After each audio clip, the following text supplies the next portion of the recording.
my friend. Good afternoon, everybody. Come first and let's start our class.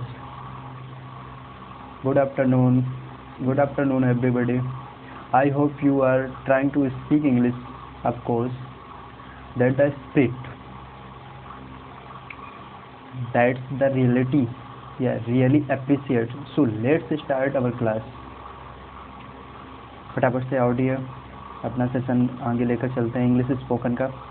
आज अपन लोग basic information के बारे में जानेंगे। एक्चुअली बेसिक इन्फॉर्मेशन को कैसे सिलेक्ट करेंगे, फिर इसके बाद अपने सेशन को आगे बूस्ट करेंगे, क्योंकि ये जो छोटी छोटी कमियां होती हैं ना, वो कहीं ना कहीं दिमाग में खटकती रहती हैं। आज उन्हीं कमियों से वाकिफ होंगे।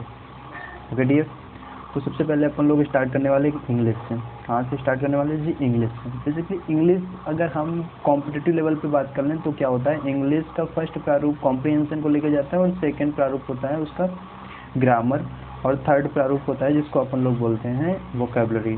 ठीक है, लेकिन यहाँ पर हम अपन लोग स्पोकन के बारे में जानेंगे तो ज़्यादा मुझे डीपली जाने की ज़रूरत नहीं है। जो जिस हिसाब की वैरायटी या जिस हिसाब की कैटेगरीज काम करेगी स्पोकन में, उसी के अकॉर्डिंग अपन लोग चलेंगे। ठीक है, फिर इंग्लिश एक हमारी लैंग्वेज बेस्ड होती है। लैंग्वेज अपने आप में डिफाइन करती है listener is individual of a partner. कहने का मतलब a listener is individual of a partner, ये लैंग्वेज अपने आप में डिफाइन करती है। और जो ये लैंग्वेज भी होती है ना, ये भी साउंड पर बेस्ड होती है, यानी 26 लेटर पर बेस्ड होती है, यानी साउंड पर बेस्ड होती है। साउंड पर बेस्ड होगी। हाँ, 26 लेटर्स जिसको अपन लोग अल्फ़ाबेट्स के नाम से जानते हैं, है ना, अल्फ़ाबेट के नाम से जानते हैं। 26 लेटर्स अल्फ़ाबेट के नाम से जानते हैं, जिसमें से 5 जो अल्फ़ाबेट होते हैं वो वोवेल होते हैं, यानी लेटर्स होते हैं वोवेल होते हैं, और जो इसके बाद जो 21 बचते हैं हमारे लेटर, वो कॉन्सोनेंट को डिनोट करते हैं। ठीक है ना डियर। फिर इसके बाद लेटर्स कंप्लीट होता है। लेटर्स के बाद अपन लोग पढ़ते हैं वर्ड्स को। वर्ड अपने आप में डिफाइन करता है meaningful unit of letters. Meaningful unit of letters कहने का मतलब लेटरों, ये जो मीनिंगफुल यूनिट ऑफ लेटर, जो लेटर रहेंगे ना, उनसे एग्जैक्टली मीनिंग जब तक डिनोट नहीं होगी तब तक उसको हम वर्ड नहीं बोल सकते हैं। ठीक है, जैसे अपन लोग एक एग्जांपल लेते हैं, PEN। क्या लेंगे जी? PEN। इसमें PEN एक मीनिंगफुल को डिनोट कर रहा है, but EPN what kind of यार, कैसा नॉनसेंस ये लेटर से बन गया है ना। तो इस हिसाब से अपन लोग नहीं डिनोट कर पाएंगे। तो वर्ड अपने आप में डिफाइन करेगा a meaningful unit of letters. Is that clear dear? जल्दी से थम्स अप करो।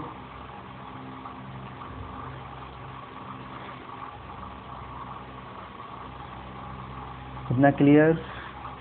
रिपोर्ट क्लियर है ना? ओके, अब अपन लोग आगे बढ़ेंगे। वर्ड फॉर्मेशन, यानी वर्डों का फॉर्मेशन किस तरीके से होगा। वर्ड फॉर्मेशन सबसे पहले यानी prefix plus root plus suffix, यानी जो रूट से पहले यूज हो उसको अपन लोग बोलेंगे प्रीफिक्स। जो रूट से पहले यूज हो उसको अपन लोग बोलेंगे प्रीफिक्स। जो रूट से पहले यूज हो उसको अपन लोग बोलेंगे प्रीफिक्स।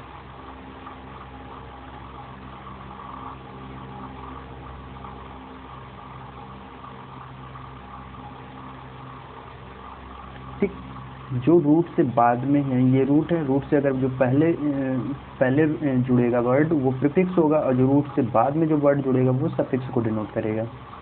इतना क्लियर ना? ठीक, जैसे इसमें रूट क्या है, काउंट को रूट लिया, रूट हमारा काउंट है, काउंट से पहले UN को जोड़ा, UN ही हमारा प्रीफिक्स को डिनोट करेगा, और जो लास्ट में यानी पीछे उसके काउंट के पीछे जो जोड़ा है, यानी बाद में जो वर्ड जोड़ा है एबल, पूरा वर्ड अनकाउंटेबल, यानी काउंट हमारा रूट रहेगा, और काउंट से पहले जो UN यूज हुआ है वो प्रीफिक्स रहेगा, इसके बाद में जो ABLE जुड़ा है वो सफिक्स रहेगा। यही होता है वर्ड फॉर्मेशन। बहुत सारे word, management, next word is management. Manage हमारा रूट हुआ, इसी के बाद जो सफिक्स जोड़ा है वो MENT यानी मेंट, तभी तो बना जाके हमारा वर्ड मैनेजमेंट। इतना क्लियर डियर? ठीक है, फिर इसके बाद बहुत सारे रूट से बहुत सारे वर्ड बना सकते हैं। प्रीफिक्स सफिक्स जोड़कर बहुत सारे वर्ड बन जाते हैं। मैनेजमेंट, एडमायरेबल, कॉन्शियस, बहुत सारे वर्ड बन जाएंगे। सिर्फ यहाँ पर अपन लोग हिंट दे दिए कि इस तरीके से वर्ड फॉर्मेशन होगा prefix plus root plus suffix के फॉर्म में, है ना। फिर इसके बाद यहाँ पर एग्जाम्पल लिए हैं, it will help you how to pronunciate meaning sound. It will help you how to pronunciate meaning sound. Okay, next इसमें वर्ड फॉर्मेशन में नेक्स्ट वर्ड लिया गया health plus heal plus TH, यानी हील प्लस टीएच, यानी heal हमारा root हो जाएगा और टीएच जो डिनोट करेगा वो उस सफिक्स को डिनोट करेगा। प्रीफिक्स या जो पहले यूज होता है और सफिक्स जो रूट से बाद में यूज होता है वो सफिक्स होता है। इज दैट क्लियर ना डियर? देखो, now dear we are going to start, now dear we are going to start your parts of speech is going to play main role in your speaking. देखो dear, इसके बाद इस slide के बाद next slide जो start करेंगे उसमें parts of speech को लेके चलेंगे, क्योंकि वो एक ऐसा हिस्सा होगा यानी अहम हिस्सा होगा जो पार्ट्स ऑफ स्पीच वो स्पीकिंग में बहुत अहम रोल निभाएगा। You have to learn related to spoken, not related to grammar. सिर्फ अपन लोगों को स्पोकन के बारे में सीखना है, ना कि ग्रामर के बारे में। और कॉम्पिटिटिव कहने का मतलब अपन लोग सिर्फ स्पोकन को ही टारगेट करके चल रहे हैं ना, तो इस वजह से पार्ट्स ऑफ स्पीच का जो एक हिस्सा लेके चलेंगे यानी एक स्लाइड लेके चलेंगे वो सिर्फ स्पोकन ही बेस्ड रहेगा। Got it dear? Okay, next slide is okay parts of speech. Parts of speech,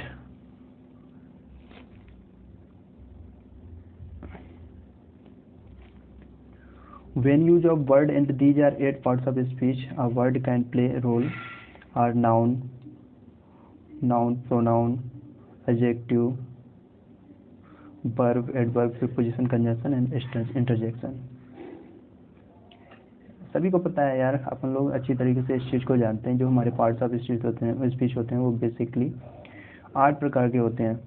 noun, pronoun, adjective, verb, preposition, conjunction, interjection.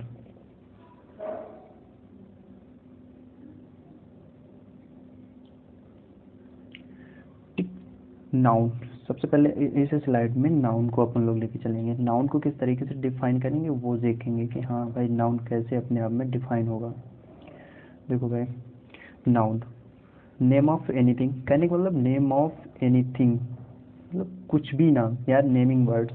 दुनिया में जितने प्रकार के नाम हैं वो सारे के सारे क्या है, नाउन है। जाहिर सी बात है भाई। अब वो अपन लोग पीजी यानी प्राइमरी वाली क्लास में उसकी यानी जूनियर वाली क्लास में जो करेंगे अकेडमी सेशन में अपन लोगों को नाउन की डेफिनेशन बता दी जाती है। Noun is the name of any person, place of thing, etcetera इस टाइप की जो डेफिनेशन। लेकिन ऐसा नहीं क्या उनके अलावा भी नाउन नहीं होते हैं ना, यानी सिंपल सा फॉर्म बनेगा नाउन। नाउन को हम इस तरीके से डिफाइन करेंगे, नेम ऑफ एनीथिंग, किसी भी वस्तु का नाम। वो किसी भी वस्तु का नाम या नेमिंग वर्ड्स यानी कोई सा भी कोई कुछ भी है उसका अगर नाम है वो तो क्या है, नाउन है। क्या है डियर? नाउन है। ठीक, नेम ऑफ एनीथिंग यानी हम अपन लोग यहाँ पर डेफिनेशन को नेम ऑफ एनीथिंग के ही तौर पर ले रहे हैं, लेकिन एनीथिंग यानी कोई भी चीज़ होती है यानी कोई भी वस्तु होती है, कुछ भी जो होता है या तो विजुअल होगा या तो नॉन विजुअल होगा, जिसको हम सिर्फ फील कर सकते हैं। या तो विजुअल होगा या तो नॉन विजुअल होगा, है ना।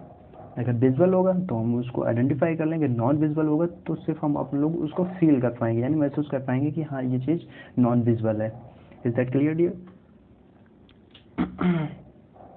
आगे देखो, पहला सेंटेंस लिया, मैं तुम्हारा एंगर टॉलरेट नहीं कर सकता हूँ। मतलब कुछ सेंटेंस यहाँ पर ले रहे हैं। जैसे पहला सेंटेंस मैं तुम्हारा एंगर टॉलरेट नहीं कर सकता हूँ। इसको इंग्लिश में कैसे बनाएंगे? जल्दी से बनाओ, टेक ए टाइम प्लीज़।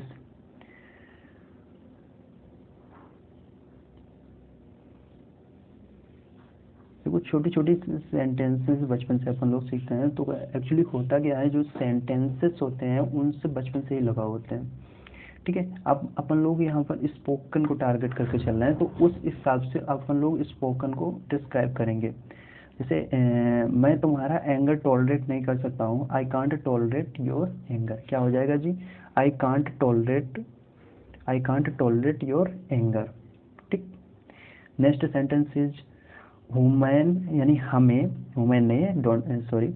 हमें गुस्सा कैसे कैसे कंट्रोल कर सकते हैं।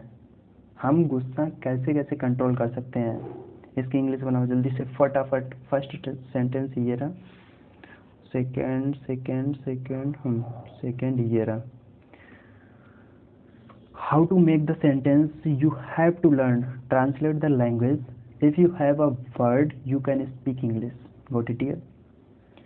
तो बस 10 मिनट हो गए, 11 मिनट हो गए। ओके, बस अपना सेशन इतना ही रखते हैं, ठीक है।